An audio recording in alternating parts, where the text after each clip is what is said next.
नाज़रीन special transmission में एक दफ़ो ॿीहर भलीकार स्पेशल ट्रांसमिशन में पाण डिस्कस कयूं पिया लोकल बॉडीज़ जेका इलेक्शन थियणी आहे 24 जुलाई ते उन हवाले सां जिनमें कराची जा 7 ज़िला ऐं हैदराबाद जा 9 ज़िला शामिल आहिनि ऐं ॿिन्ही में मुख़्तलिफ़ पार्टियूं जेके आहिनि उहे दावा करे रहियूं आहिनि त उहे कामयाबी हासिल कंदियूं ऐं वॾो जेको तमामु घणो फोकस आहे हिन सेकेंड फेज़ में उहो कराची शहर ऐं हैदराबाद शहर ते आहे त कराची जो मेयर केरु थींदो ऐं हैदराबाद जो मेयर केरु थींदो। हैदराबाद में MQM पाकिस्तान पीपल्स पार्टी ऐं पाकिस्तान तहरीक इंसाफ़ आहिनि, जॾहिं त कराची में MQM पाकिस्तान पीपल्स पार्टी पाकिस्तान तहरीक इंसाफ़ सां गॾु जमात इस्लामी बि तमामु घणी मज़बूत पार्टी सम्झी पई वञे, जिनजो इहो ख़्यालु आहे त मेयर जेको आहे 24 जुलाई खां पोइ जमात इस्लामी जो हूंदो।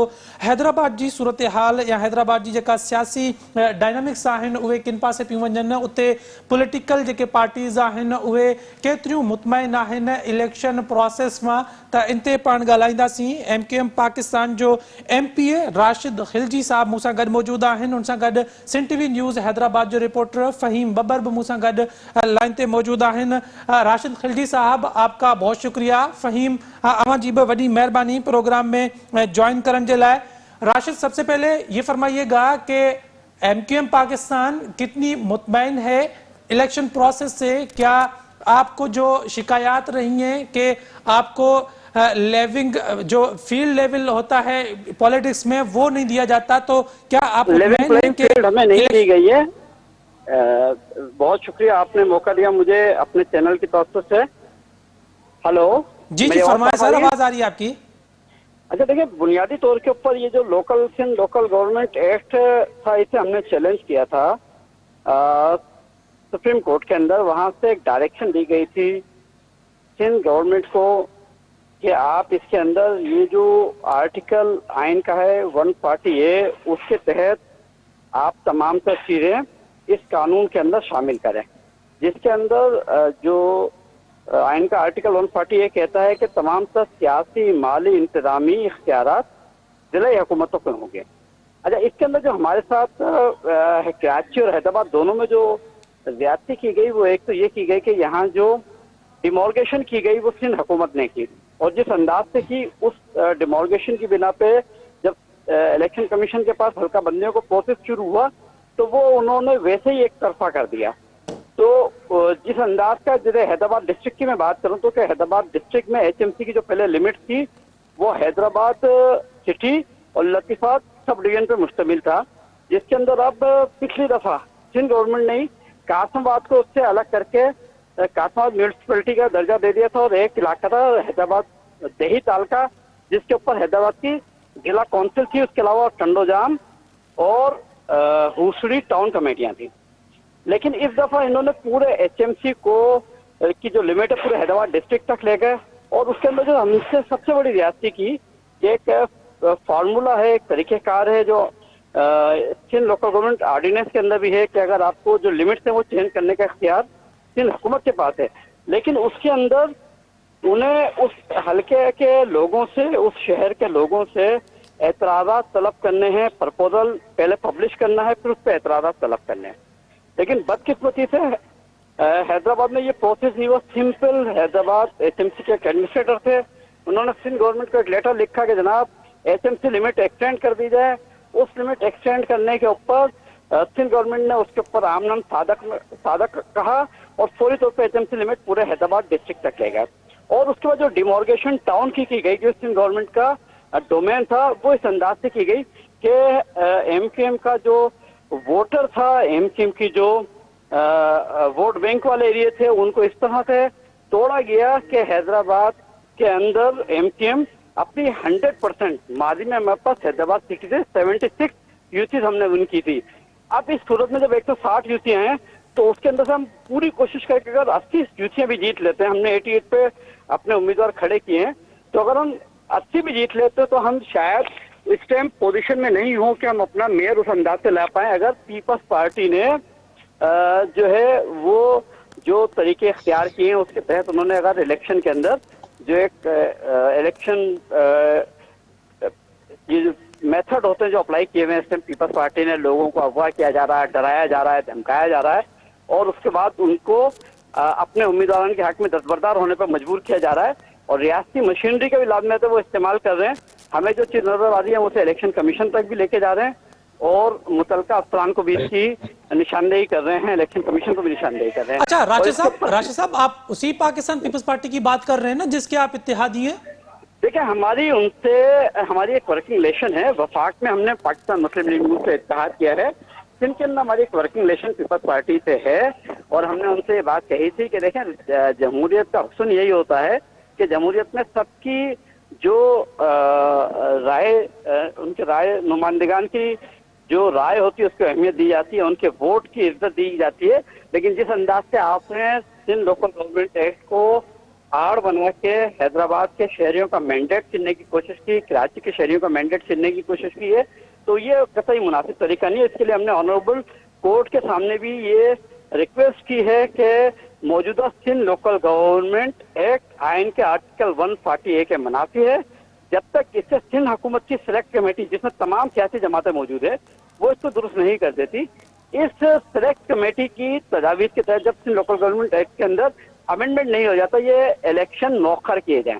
लेकिन शायद पीपल्स पार्टी को ये इससे खाइफ है और पता नहीं क्यों वो बजाय इसके कि सिलेक्ट कमेटी का इजलास जल्द अज जल्द करती और इस कानून साजी के प्रोसेस को मुकम्मल करती, उन्होंने ऐसा कुछ नहीं किया, बल्कि उन्होंने इस पर बात तवज्जो दी कि जो पहले मंडले के इलेक्शन थे, जिसमें सक्खा डिवीजन, मीर बुखार डिवीजन और नवाबशाह डिवीजन और लाड़काना डिवीजन के अंदर इलेक्शन हुए, उसमें वहां जिस तरह की बद इंतजामिया देखने में आई, तो मैं समझता हूँ वो इस चीज के लिए काफी है कि पीपल्स पार्टी इलेक्शन लड़ना नहीं, इलेक्शन जीतना जा रही है खाली। ठीक है, राशिद साहब हमारे साथ मौजूद रहिएगा। फ़हीम, जका राशिद साहब गाल पियो करे त पाकिस्तान पीपल्स पार्टी जेको आहे मुख़्तलिफ़ मुखालफ़न जे जेके उम्मीदवारनि खे हिसाइण जी कोशिश करे ऐं उन्हनि खे पंहिंजे उम्मीदवार जे हक़ में जेको आहे हथु खणण जूं कोशिशूं पई करे। फेज़ 1 में भी असां मुख़्तलिफ़ शहरनि में मुख़्तलिफ़ जायुनि ते असां ॾिठोसीं त उन्हनि खे हिसायो वियो, त छा अव्हां वटि बि कुझु अहिड़ियूं रिपोर्टूं आहिनि त पाकिस्तान पीपल्स पार्टी अहिड़े कमनि में मुलविस आहे जिथे पंहिंजे मुखालफ़नि खे हिसाइण जी कोशिश कई पई वञे?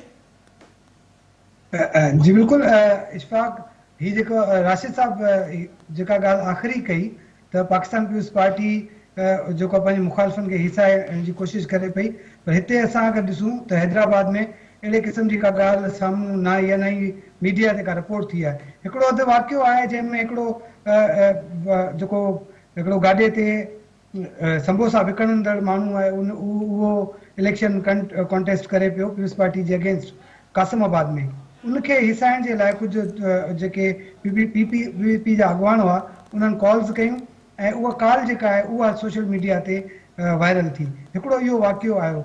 हिकिड़ो कुझु माण्हुनि एहतिजाज कयो, जीअं गुज़िरियल राति कल्ह वारी जेका तव्हांखे अगरि ॻाल्हि शेयर कयां त कुझु औरतूं हुयूं, उन्हनि हैदराबाद प्रेस क्लब में प्रेस कॉन्फ्रेंस कई ऐं उन्हनि जो इहो चवणु हो त औरतुनि खे मुकमल तौर ते हक़ आहे, 5 सैकड़ो जेको आहे जनरल सीटनि ते औरतुनि खे इलेक्शन विढ़ण जी जेका आहे उहो लिमिट बि आहे। उन जे बावजूदि पाकिस्तान पीपल्स पार्टी जेका पंहिंजे जिते जिते औरतूं बीह रहियूं आहिनि उन्हनि खे हथु खणाइण जे लाइ उन्हनि खे दबाव विधो पियो वञे। त इहा ॻाल्हि कंहिं हद ताईं अगरि ॾिठी वञे ऐं कंहिं हद ताईं खणी न चइजे त कुझु हलकनि में या कुझु तकनि ते थी सघे थी।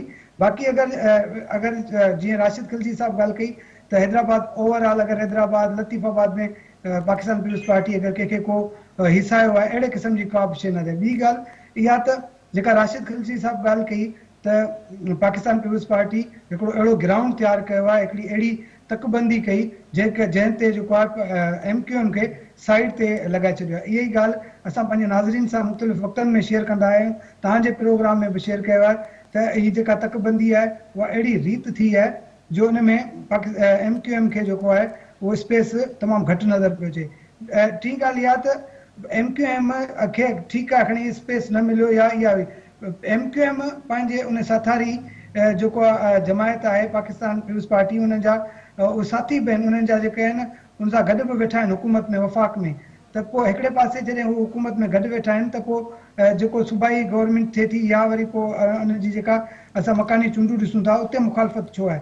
पाकिस्तान MQM हींअर 88 जेके तक आहिनि उन्हनि ते पंहिंजा माण्हू बीहारिया आहिनि, त उन खां पोइ 88 तकनि ते बि MQM खे तमामु घणी मुखालफ़त तमामु घणो जेको आहे मुक़ाबले जो सामनो आहे। इहो त तव्हां राशिद खिलजी साहब खां सवाल पुछी सघिजे थो त केतिरा उहे तक आहिनि जिते हू पाण विलिंग आहिनि, केतिरा उहे तक आहिनि जिते हू सम्झनि था त हू इज़िली विन करे सघनि था। छो जो MQM हैदराबाद जी हिकिड़ी वॾी जमायत आहे। माज़ी में केतिरनि अरसे ताईं जेको आहे नाज़िम तोड़े मेयर जेको आहे MQM जो चूंडिजी चुको आहे। लास्ट अगरि असां खणी ॻाल्हि कयूं साईं तैयब हुसैन जेको मेयर हो उनजो जेको टेन्योर हो, या उन खां पहिरीं हिकिड़ो भेरो जेको आहे पाकिस्तान पीपल्स पार्टी जो नाज़िम जेको रफ़ीक़ुज़्ज़मान साहब, मखदूम रफ़ीक़ुज़्ज़मान साहब रहिया आहिनि।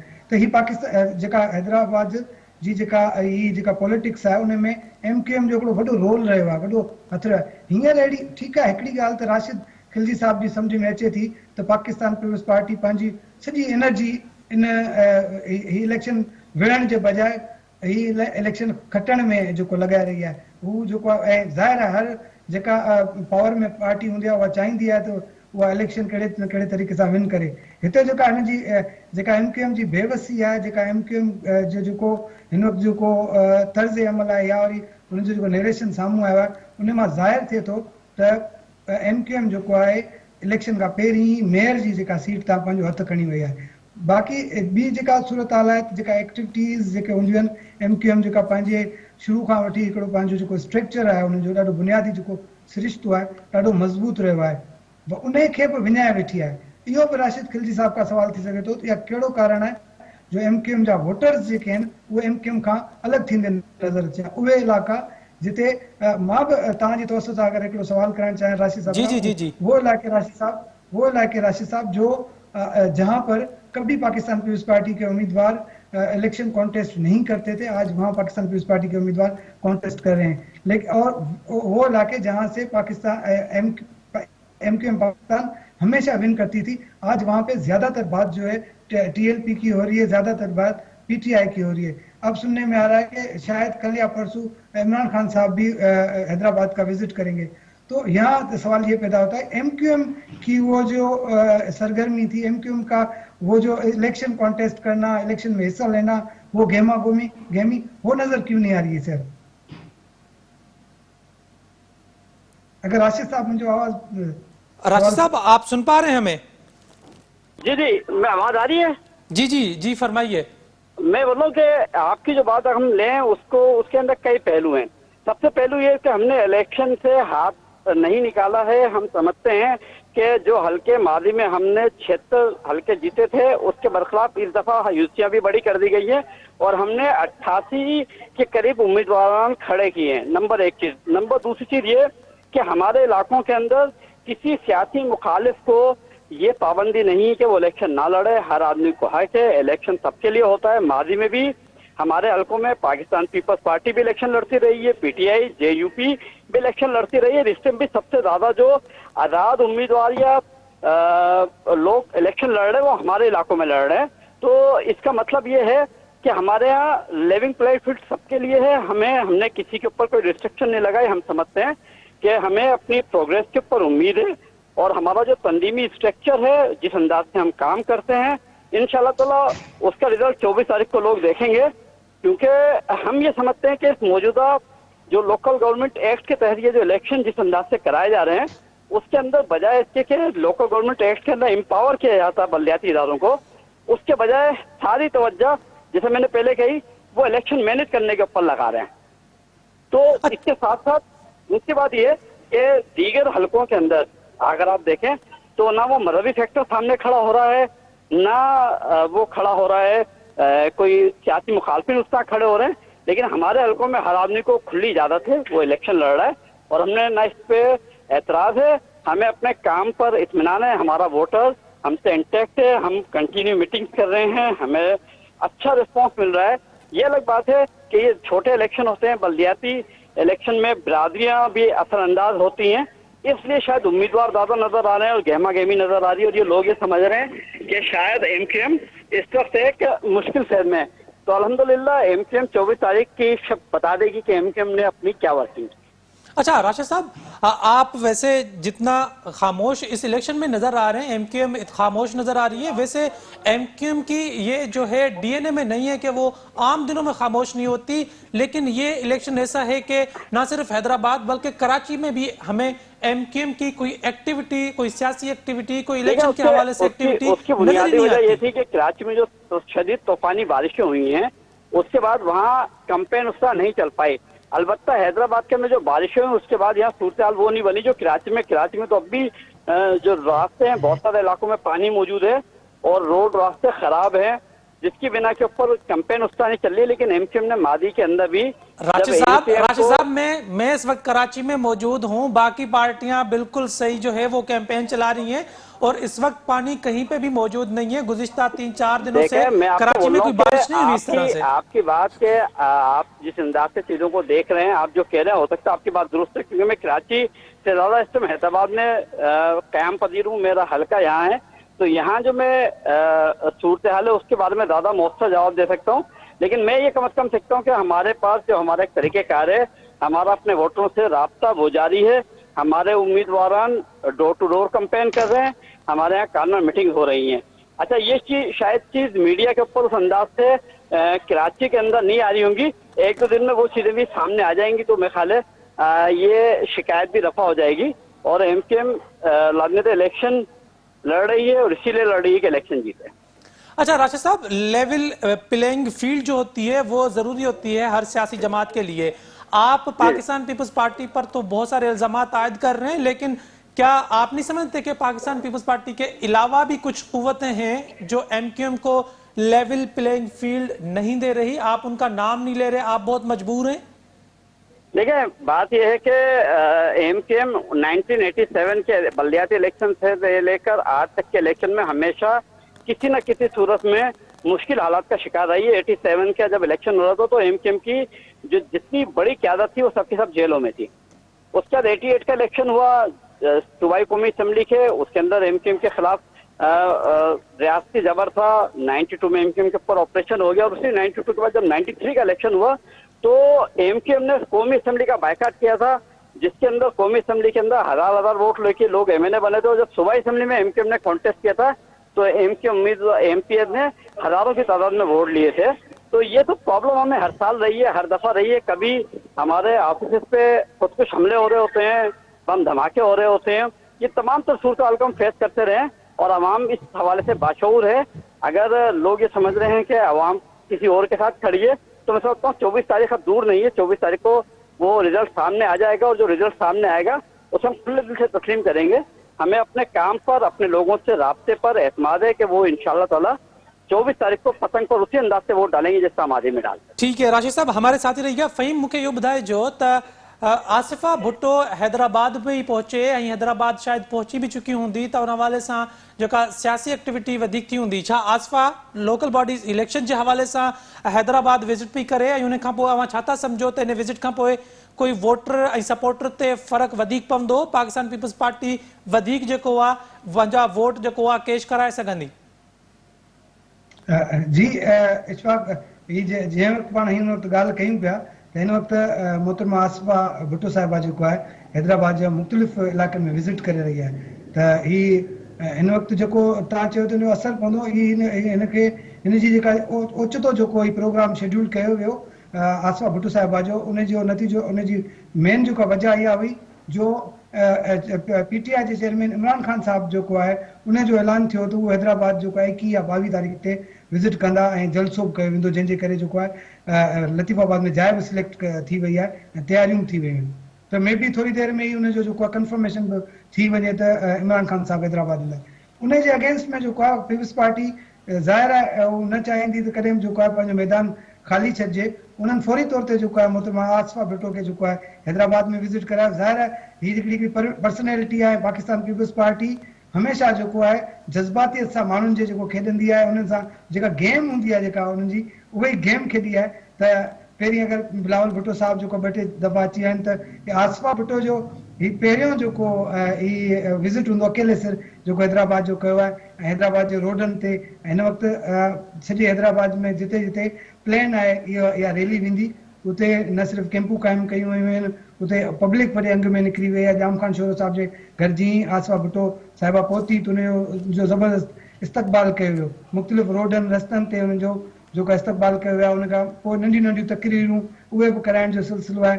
त हीअ जेको असरु हूंदो आहे ज़हनी तौर ते असां ॾिसूं माण्हू जेके ख़ासि तौर ते सिंधी ॻाल्हाईंदड़ माण्हू हुजनि या उर्दू ॻाल्हाईंदड़, त उन्हनि जो जेको इंटेक्ट आहे, उन्हनि जो जेको रुझानियत आहे, उहा पीपुल्स पार्टी सां सिर्फ़ु इन करे आहे त शहीद ज़ुल्फ़कार अली भुट्टो, वरी मोहतरमा बेनज़ीर भुट्टो, हाणे वरी उनजी औलाद आहे जेका, उन सां हिकिड़े क़िस्म जो लॻाव आहे। जॾहिं ही जेको सियासी टैक्टिक्स यूज़ करे उन्हनि खे मैदान ते लाहींदा आहिनि, त उहे बि माण्हू जेके आहिनि अक्सर करे माण्हू त सिर्फ़ु ॾिसण जे लाइ बि घणा निकिरी ईंदा आहिनि। ऐं इन जो वरी डेफिनेटली इन जो वोट्स ते बि असरु थींदो, छो जो जेका अपोज़िशन जी लैंग्वेज हूंदी आहे हिक ॿिए जी, त हुकूमती जेके जमायतूं हुजनि थियूं उन्हनि जे ख़िलाफ़ जेके ॿिया जेके ॿियूं धुरियूं इलेक्शन विढ़नि थियूं, उहे हिकिड़ी शइ जेका हुकूमत जी नेग्लिजेंसी, उनजो जेको कम जो अंदाज़, माण्हुनि खे जेको आहे मुतासिर न करणु, माण्हुनि खे जेको आहे बेसिक नीड्स ऐं उन्हनि जूं सहूलियतूं न ॾियणु, उन्हनि जी ॻाल्हि करे पोइ ॻाल्हियूं कंदा आहिनि। पर जॾहिं वरी अहिड़े क़िस्म जो जलसो, अहिड़े क़िस्म जी का ईंदी आहे,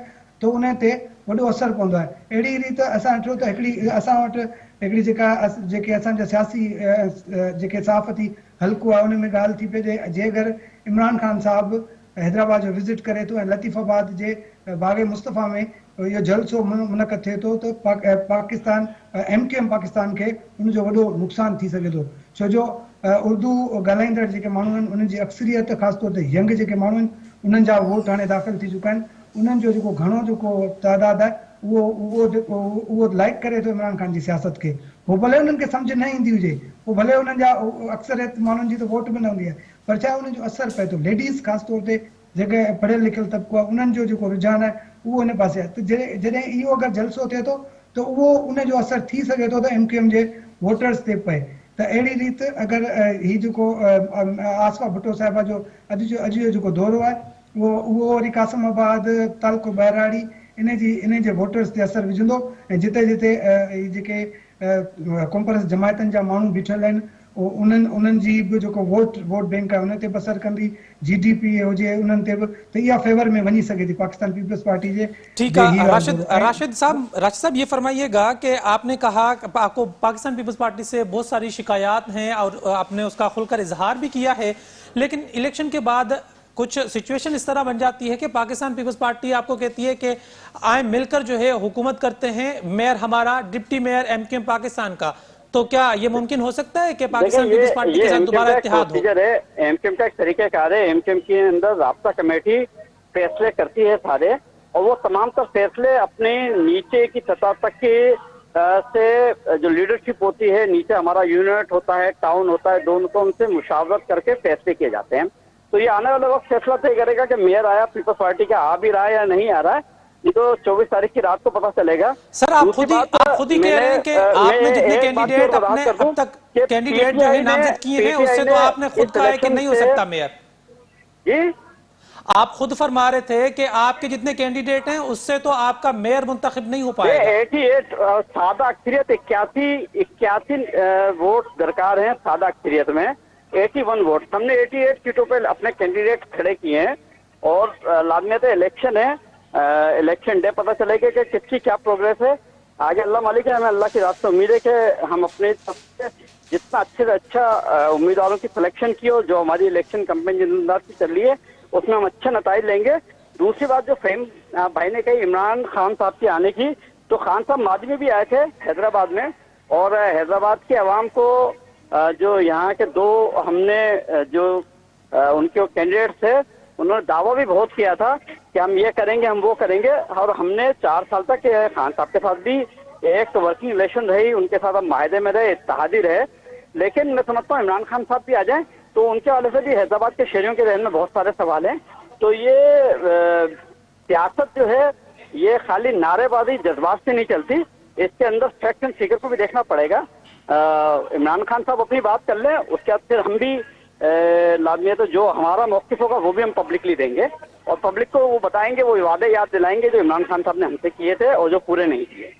राशिद खिलजी साहब, फ़हीम बब्बर, अवां ॿिन्ही जी वॾी महिरबानी प्रोग्राम में वक़्तु ॾियण जे लाइ। नाज़रीन, स्पेशल ट्रांसमिशन में पाण कोशिशि पिया कयूं त जेका ग्राउंड रियलिटीज़ हिन वक़्तु ठहे पई मुख़्तलिफ़ शहरनि में, जीअं आसफ़ा भुट्टो ज़रदारी हैदराबाद पहुतल आहे, त फ़हीम बब्बर पियो ॿुधाए त उन जो जेको असरु आहे उहो जेका हैदराबाद बहराड़ी वारा इलाइक़ा आहिनि उन्हनि ते ख़ासि तौर ते जेको आहे वोटर ते असरु पवंदो, ऐं हैदराबाद में कुझु जेके क़ौम परस्त दुनियूं लोकल बॉडीज़ इलेक्शन में हिसो वठी रहियूं आहिनि, त उन्हनि जो जेको वोटर, उन्हनि जो जेको सपोर्टर आहे, उन विज़िट सां, आसफ़ा भुट्टो ज़रदारी जे इन विज़िट सां उन ते बि असरु पइजी सघे थो।